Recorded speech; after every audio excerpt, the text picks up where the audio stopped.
اس ہجرت کے کوئی 2 ماہ بعد رمضان 5 نبوت میں ایک روز رسول اللہ صلی اللہ علیہ وسلم مسجد حرام میں تشریف لائے۔ اس وقت وہاں قریش کے بہت سارے لوگ موجود تھے، ان میں ان کے سردار اور بڑے بڑے لوگ بھی تھے۔ آپ نے ان کے درمیان کھڑے ہو کر سورہ نجم کی تلاوت شروع کر دی۔ ایسا نفیس کلام انہوں نے پہلے کبھی نہیں سنا تھا۔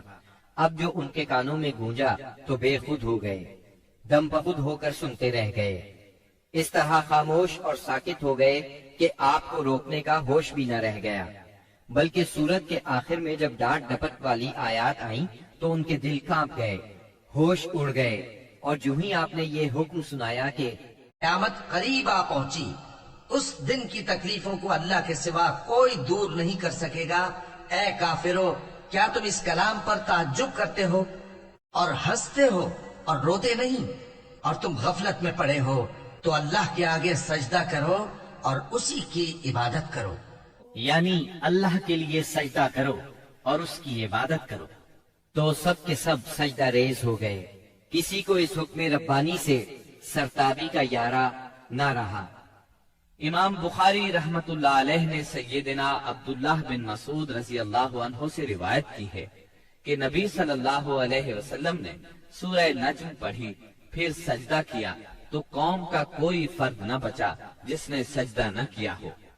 ایک آدمی نے ایک مٹھی کنکری یا مٹی کی لی اور اس کو اپنے چہرے کے اوپر تک لے گیا اور کہا، میرے لیے یہی کافی ہے۔ بعد میں میں نے دیکھا کہ وہ حالت کفر میں مارا گیا۔ یہ امیہ بن خلف تھا جو بدر کے دن مارا گیا۔ گویا اس وقت جتنے لوگ تھے ان میں سے بس ایک امیہ بن خلف ایسا تھا جس نے مکمل طور پر سجدہ نہیں کیا، البتہ ایک مٹھی میں کنکریاں لے کر اپنی پیشانی تک لے گیا۔ اس نے سجدہ کرنے والوں کا بس اس حد تک ساتھ دیا تھا۔ اس واقعے کی خبر حبشہ پہنچ گئی، یعنی تمام قریش کے سجدہ کرنے کی خبر۔ اس پر مسلمانوں نے سمجھا کہ وہ سب کے سب مسلمان ہو گئے ہیں۔ وہ سب خوشی خوشی ماہ شوال میں مکے کی طرف روانہ ہو گئے۔ لیکن جب مکے کے اس قدر قریب پہنچ گئے کہ ایک دن سے بھی کم وقت کی مسافت باقی رہ گئی، تب انہیں اصل بات کا پتہ چلا۔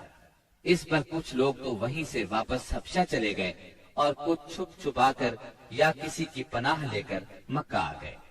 اس کے بعد مسلمانوں پر قریش کی سختیاں اور زیادہ بڑھ گئیں، کیونکہ ایک طرف تو انہوں نے بے خودی میں مسلمانوں کے ساتھ سجدہ کر دیا تھا، اس کا انہیں بہت پچھتاوا تھا۔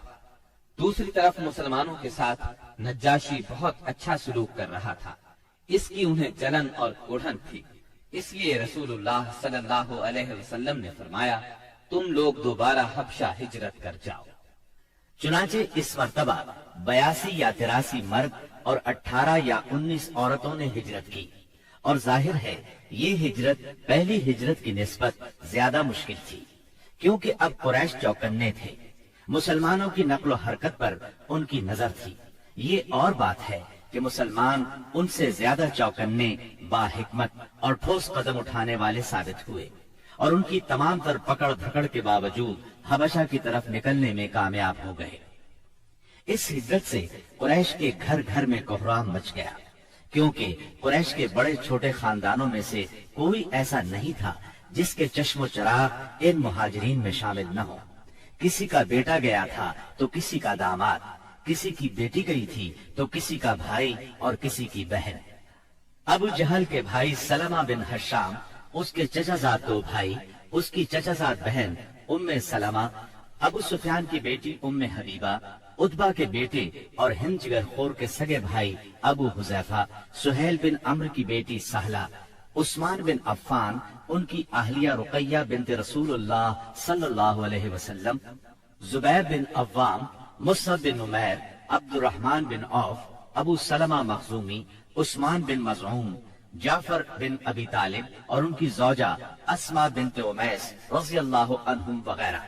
اس طرح قریب قریب تمام سرداران قریش اور مشہور دشمنان اسلام کے جگر گوشے دین کی خاطر گھر بار چھوڑ کر نکل کھڑے ہوئے تھے۔ اس لیے کوئی گھرانہ ایسا نہ تھا جو اس واقعے سے متاثر نہ ہوا ہو۔